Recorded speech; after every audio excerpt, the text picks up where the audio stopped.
ഇന്നൊരു സൂപ്പർ പഴംപൊരിയാണ് കേട്ടോ ഞാൻ ഉണ്ടാക്കുന്നത്. ഹലോ, എല്ലാവർക്കും സുഖമല്ലേ?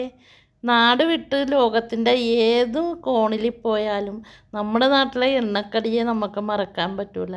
ആദ്യമായിട്ട് തന്നെ നമ്മുടെ മനസ്സിലോട്ട് എണ്ണക്കടി എന്ന് പറയുമ്പോൾ ഓടി വരുന്നത് നമുക്ക് പഴംപൊരിയും സവാള വടയും വെളിച്ചെണ്ണപ്പത്തിരിയൊക്കെ. അപ്പം ഞാൻ ഓർത്തിന് ചായക്ക് എന്തെങ്കിലും കടിക്കാൻ ഉണ്ടാക്കാൻ ആലോചിച്ചപ്പോൾ കിച്ചണിലോട്ട് ചെന്നപ്പോൾ അവിടെ പഴവിരിക്കുന്ന ഏത്തപ്പഴം. നമ്മുടെ നാട്ടിലെ പഴത്തിൻ്റെ അത്രയും ഭംഗിയില്ലെങ്കിലും കഴിക്കാൻ നല്ല സൂപ്പറായിരുന്നു കേട്ടോ ഉണ്ടാക്കിയപ്പോൾ. അതിനായിട്ട് ഞാൻ ഒരു കപ്പ് മൈദപ്പൊടി എടുത്ത് 2 ടേബിൾ സ്പൂൺ അരിപ്പൊടി എടുത്തു. അതിലേക്ക് 1 ടേബിൾ സ്പൂൺ പഞ്ചസാര ഇട്ടു. ഒരു കാൽ ടീസ്പൂൺ മഞ്ഞൾപ്പൊടിയും 3 ഏലക്കയും ഒരു 2 നുള്ള് സോഡാപ്പൊടിയും ഇട്ട് കേട്ടോ. എന്നിട്ട് അത് നല്ലവണ്ണം ഒന്ന് മിക്സ് ചെയ്തതിന് ശേഷം കറക്റ്റ് 1 കപ്പ് വെള്ളം ഒഴിച്ചു. പൊടിയെടുത്ത അതേ കപ്പ് തന്നെ വെള്ളം ഒഴിച്ച് നല്ലവണ്ണം അത് മിക്സ് ചെയ്ത് അപ്പോൾ ബാറ്റർ റെഡി ആയിട്ടുണ്ട്. ആ മഞ്ഞളിൻ്റെ നേരിയ മഞ്ഞപ്പും പിന്നെ പഞ്ചസാരയും പിന്നെ അതിനെ മധുരം ക്രമീകരിക്കാനായിട്ട് 1 നുള്ള് ഉപ്പ് ഇട്ടിട്ടുണ്ട്.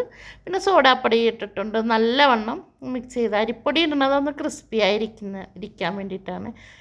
എന്നിട്ട് ഞാൻ 2 പഴം അതിൽ നിന്ന് എടുത്തു. ഞാൻ പറഞ്ഞില്ലേ നാട്ടിൽ അത്രയും കാണാൻ ഭംഗിയില്ലെങ്കിലും കഴിക്കാൻ നല്ലതാണ്. ഇത് നാടൻ പഴം തന്നെയാണ് ഇവിടുത്തെ. അങ്ങനെ ഞാനത് തീരെ സ്ലൈസാക്കി ഇങ്ങനെ ഇത് കാണുമ്പോൾ അരിഞ്ഞെടുത്തു. ഓരോ പഴവും അരിഞ്ഞെടുത്തു.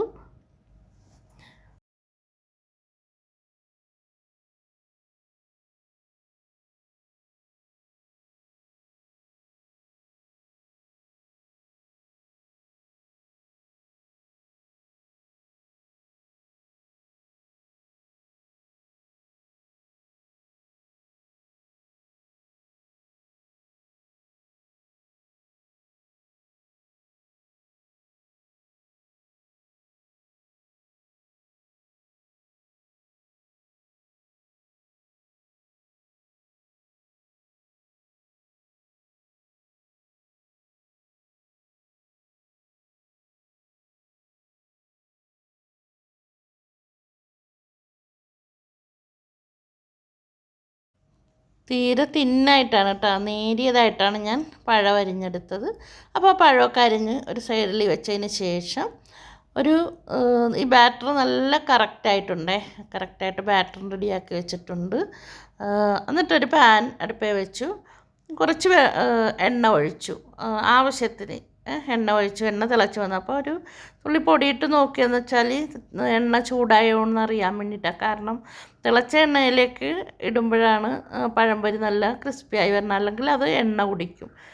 എന്നിട്ട് ഈ ഓരോ പീസും ഇങ്ങനെ ആ ബാറ്ററിൽ മുക്കി എണ്ണയിലേക്കിട്ട് തിരിച്ചും മറിച്ചുമൊക്കെ ഇട്ട് എടുത്തപ്പോൾ കണ്ട നല്ല കറക്റ്റായിട്ട് കിട്ടിയിട്ടുണ്ട്. ബാക്കിയുള്ളതും കൂടി ഞാനിങ്ങനെ കാരണം ഞാൻ ചെറിയ ഇത് വെച്ചത് കാരണം കുറച്ചേ ഇടാൻ പറ്റുള്ളൂ. അതുകൊണ്ട് 2-3 ഞാനത് പൊരിച്ചെടുത്തത്. നല്ല ക്രിസ്പി ആയിട്ടുള്ള സൂപ്പർ പഴംപൊരി റെഡിയായിട്ടുണ്ട്. കണ്ടോ, ഇത് എത്ര നേരം വേണേലും അധികം നേരം ഇരുന്നാലും ഇതിങ്ങനെ തളർന്നു പോകില്ല. നല്ല ക്രിസ്പി ആയിട്ട് തന്നെ ഇരിക്കും. കാണുമ്പോൾ തന്നെ അറിയാമല്ലോ എത്ര ക്രിസ്പി ആയിട്ടാണ് ഉണ്ടാക്കിയേക്കുന്നത്. ബാക്കി വന്ന പഴം കൂടി ഞാനത് പൊരിച്ചെടുത്തിട്ടുണ്ട്. കണ്ടോ, നല്ല ക്രിസ്പി ആയിട്ട് തന്നെ ഇരിക്കുന്നു. അധികം എണ്ണ കുടിച്ചിട്ടില്ല. ആ ഒഴിച്ച എണ്ണ തന്നെ അങ്ങനെ തന്നെ ചട്ടിയിലും ഉണ്ട്. കണ്ടോ, പഴംപൊരി റെഡി ആയിട്ടുണ്ട്.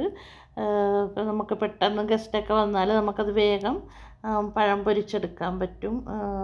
അപ്പോൾ അത് ഞാൻ റെഡിയാക്കി. ഞാൻ കട്ടൻ ചായയും നമ്മുടെ നാട്ടിൽ ബീഫ് കറിയും പഴംപൊരിയല്ല കഴിക്കുന്നത്. ഞാൻ മാങ്ങാച്ചാറാണ് കേട്ടോ ഇന്നലെ ഉണ്ടാക്കിയ മാങ്ങാച്ചാർ തന്നെയാണ്.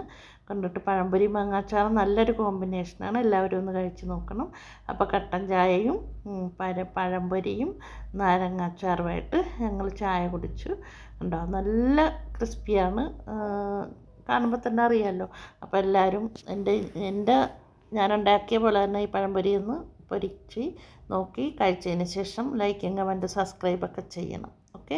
അപ്പോൾ ഈ അച്ചാറിൻ്റെ വീഡിയോ അടുത്ത ദിവസം ഞാൻ ഇടുന്നുണ്ട്. ഞാൻ ഉണ്ടാക്കിയ എൻ്റെ സ്വന്തം റെസിപ്പി അച്ചാറിൻ്റെ റെസിപ്പിയാണ്. അപ്പോൾ അത് അധികം കൂട്ടൊന്നുമില്ലാണ്ട് വേഗം ഉണ്ടാക്കാൻ പറ്റിയാണ്. അപ്പോൾ വീഡിയോ ലൈക്ക് ചെയ്യുക. ഇതുവരെ എൻ്റെ വീഡിയോ സബ്സ്ക്രൈബ് ചെയ്യാത്തവരുണ്ടെങ്കിൽ ഒന്ന് സബ്സ്ക്രൈബ് ചെയ്ത് സഹായിച്ചേക്കണേ. ബൈ.